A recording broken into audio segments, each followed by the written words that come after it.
بسم اللہ الرحمن الرحیم محمد صلی علی رسول الکریم اما بعد۔ ہم سب لوگوں کے لیے انتہائی سعادت کا موقع ہے کہ ہمارے درمیان ایک بڑے ادارے سے تعلق رکھنے والے، بڑے ادارے سے فارغ اور بڑا کام کرنے والی شخصیت حضرت مولانا ڈاکٹر شہاب الدین اظہری صاحب یہاں پر تشریف فرمائے۔ دارالعلوم ندوۃ العلماء جہاں کے فارغین، جہاں سے تعلق رکھنے والے متعدد حضرات یہاں آ چکے ہیں، اور کل ہی یہاں پر ہمارے حضرت مولانا دلاور حسین ندوی صاحب یقین فیض آبادی صاحب بھی تشریف لا چکے تھے۔ اسی دارالعلوم ندوۃ العلماء سے آپ کی فراغت ہے۔ اس کے بعد آپ نے دنیا کا بڑا ادارہ، بلکہ غالباً سب سے بڑا ادارہ کہہ سکتے ہیں، جامعہ ازہر مصر، وہاں سے آپ نے تعلیم حاصل کی ہے، اور اس وقت پورے ہندوستان میں جامعہ ازہر مصر کے آپ ترجمان ہیں۔ اس کے علاوہ جامعہ رحمانی خانقاہ منگیر آپ جانتے ہیں، وہاں سے آپ کا تدریسی تعلق ہے۔ رحمانی تھٹی کا نام آپ بہت ساری بچوں نے سنا ہوگا، اس سے بھی آپ کا تعلق ہے، اور عربی زبان و ادب سے آپ کا گہرا تعلق اور گہری وابستگی ہے۔ اس لیے ہم نے چاہا کہ مولانا سے استفادے کا موقع ہم سب کو ملنا چاہیے۔ وقت چونکہ کم ہے، اسے میں زیادہ تمہید نہ قائم کر کے میں بہت شکریہ کے ساتھ، شکر و سپاس کے ساتھ میں جناب حضرت مولانا ڈاکٹر شہاب الدین اظہری صاحب کو میں دعوت دیتا ہوں کہ وہ تشریف لائیں، ہم سب لوگوں کے لیے ناصحانہ کلمات سے ہم سب لوگوں کو نوازیں۔ بسم اللہ الرحمن الرحیم، الحمد للہ رب العالمین، والصلاة والسلام علی اشرف الانبیاء والمرسلین وعلی آلہ وصحبہ اجمعین، اما بعد۔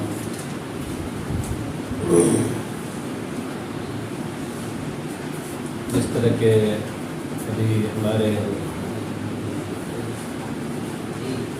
مفتی صاحب محترم تعارف کرا رہے تھے،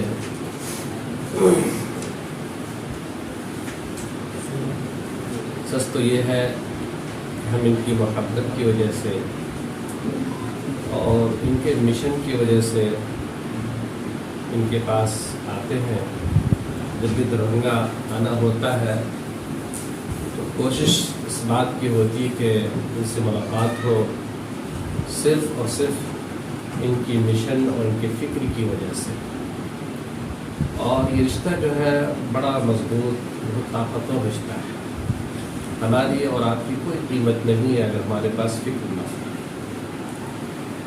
ہو، اور اس قوم کی جو سربلندی ہے وہ فکر کی وجہ سے ہے۔ ابھی چونکہ مولانا نے کام کرایا کہ عربی کا بھی دورہ چلتا ہے اور اردو کا بھی چلتا ہے، آپ لوگ جو سی زبان پسند کریں گے ہم اسی میں بات کریں گے، دونوں الحمدللہ برابر ہیں۔ اعوذ باللہ من الشیطان الرجیم، بسم اللہ الرحمن الرحیم۔ کتاب انزلناہ الیک مبارک لیدبروا آیاتہ ولیتذکر اولو الالباب، هو الذي ينزل على عبده آيات بينات ليخرجكم من الظلمات إلى النور وإن الله بكم لرؤوف رحيم۔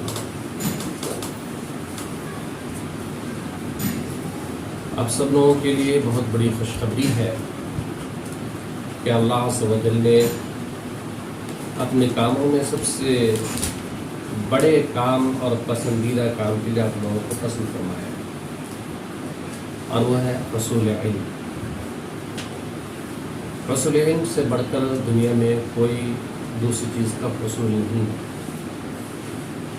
اللہ عز و جل بار بار کلام پاک میں، قرآن مجید میں ارشاد فرماتا ہے، لِيُخْرِجَهُم مِّنَ الظُّلُمَاتِ إِلَى النُّورِ لِيُخْرِجَكُم مِّنَ الظُّلُمَاتِ إِلَى النُّورِ۔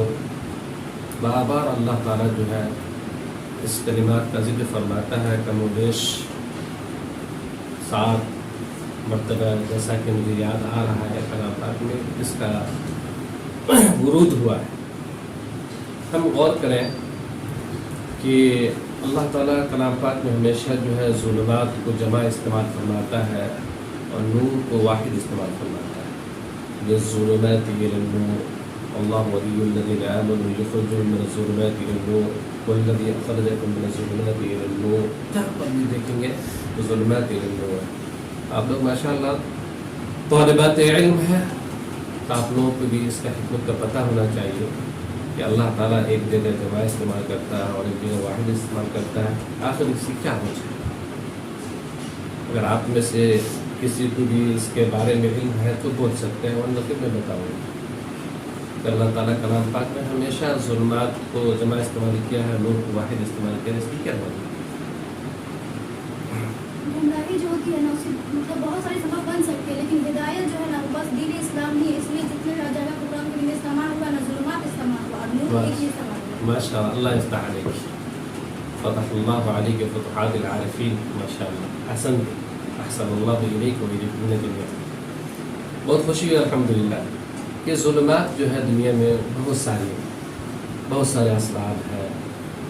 شیاطین ہوتے ہیں، ماحول ہوتے ہیں، عدم تربیت ہوتی ہے، بہت سارے اس کے اسباب، یعنی کبھی بت ہوتے ہیں اور ان گنت اس کے اسباب ہیں ظلمات کے.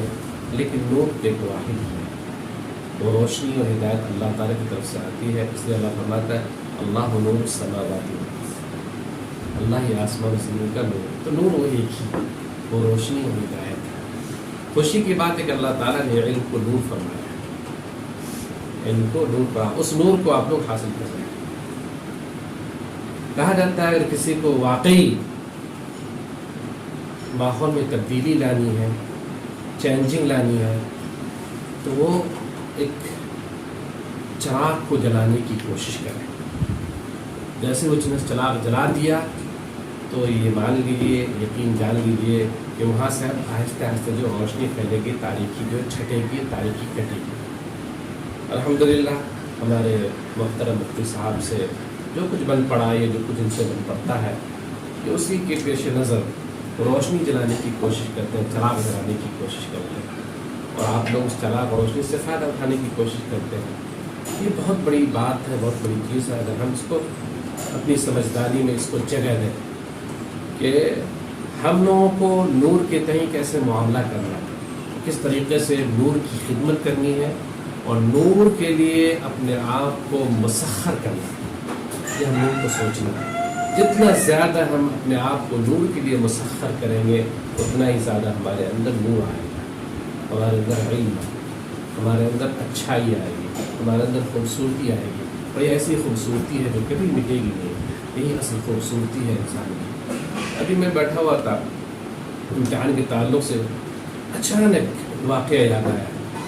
میں نے سوچا کہ آپ لوگوں اس واقعے کو بتا دوں. عرب کی سرزمین میں سب سے بڑا بدبخت جو تھا، جس کو اشقل عرب کہا جاتا ہے، عتبہ بن ابی معیط، اس کو اشقل عرب کہا گیا ہے. عرب کا سب سے بڑا بدبخت انسان ہے. اس نے کیا کیا؟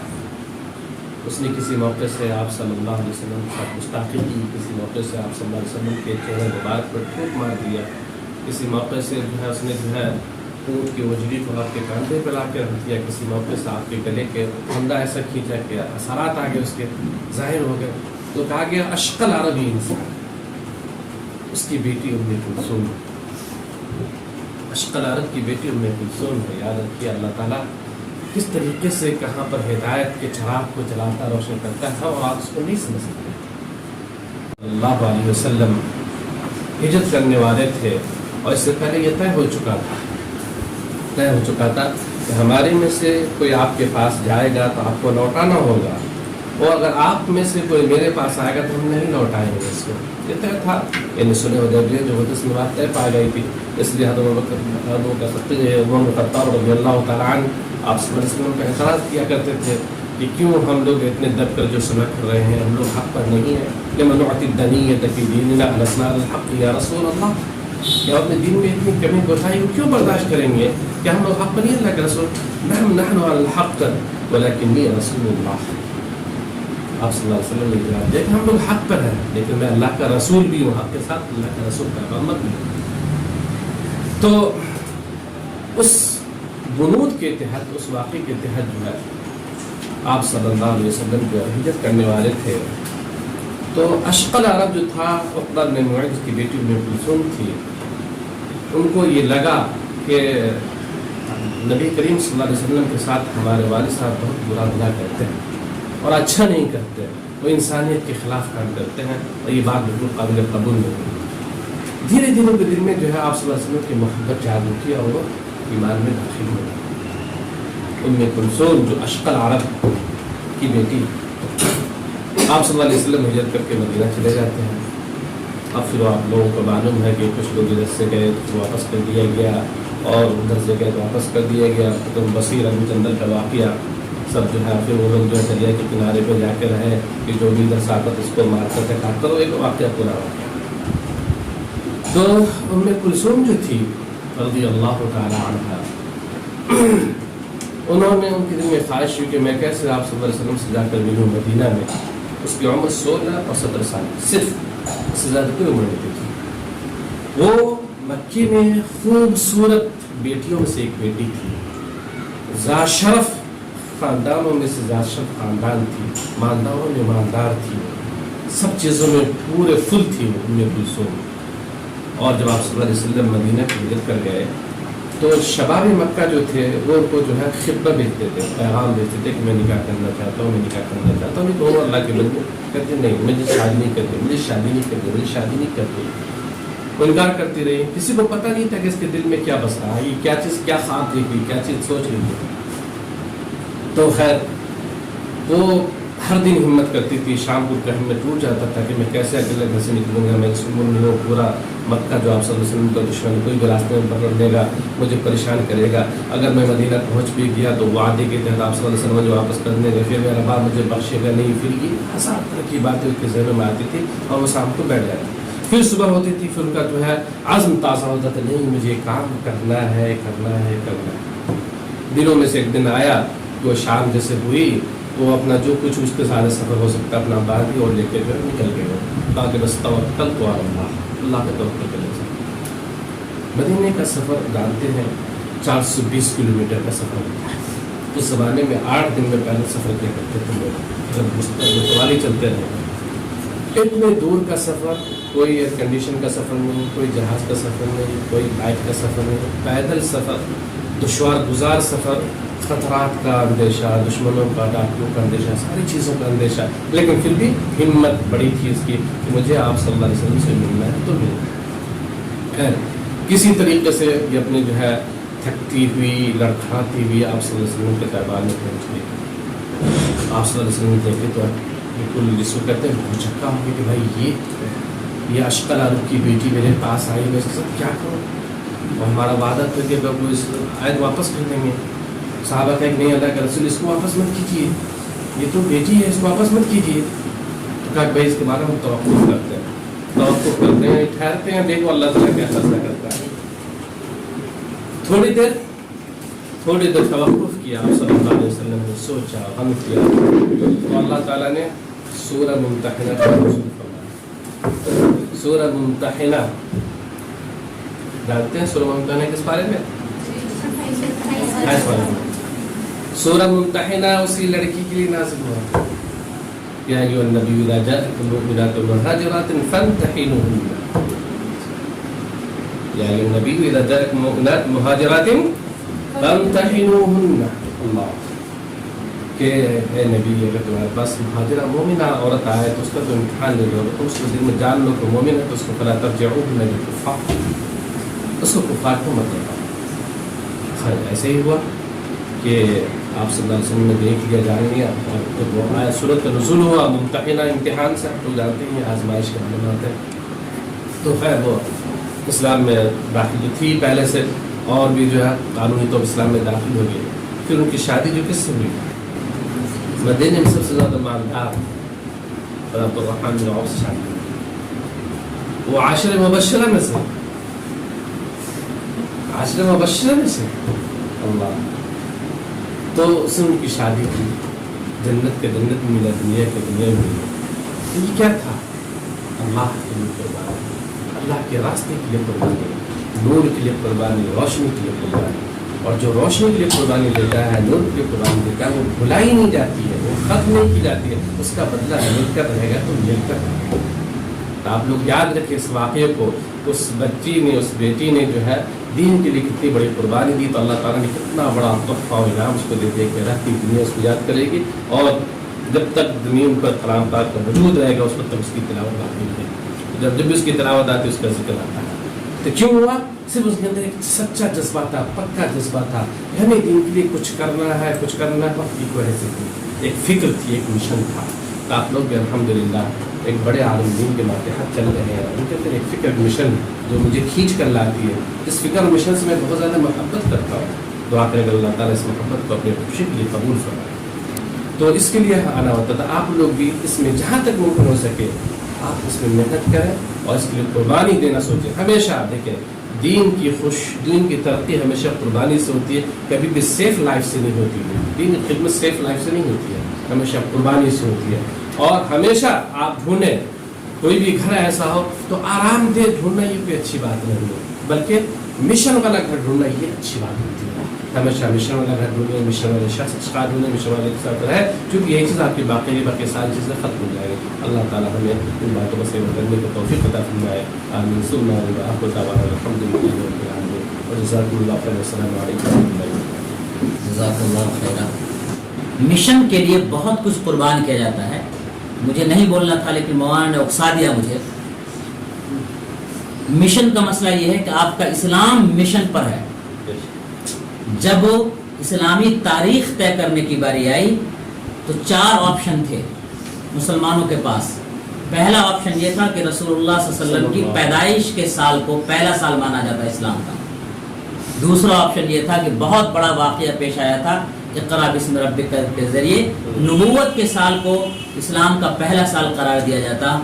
تیسرا آپشن ہجرت کا تھا اور چوتھا آپشن یہ تھا کہ آپ صلی اللہ علیہ وسلم کی وفات کے سال کو اسلام کا پہلا سال قرار دیا جاتا. لیکن پیدائش, نبوت اور وفات کو چھوڑ کر ہجرت کے سال کو جو اسلام کا پہلا سال قرار دیا گیا, اس لیے کہ ہجرت کا تعلق ہمارے مشن سے ہے اور قربانیوں سے. اس لیے اسلام جو مزاج دینا چاہتا ہے اس مزاج کو آپ لوگ بھی اپنائیے. میں بہت شکر گزار ہوں ڈاکٹر شہاب الدین اظہری صاحب.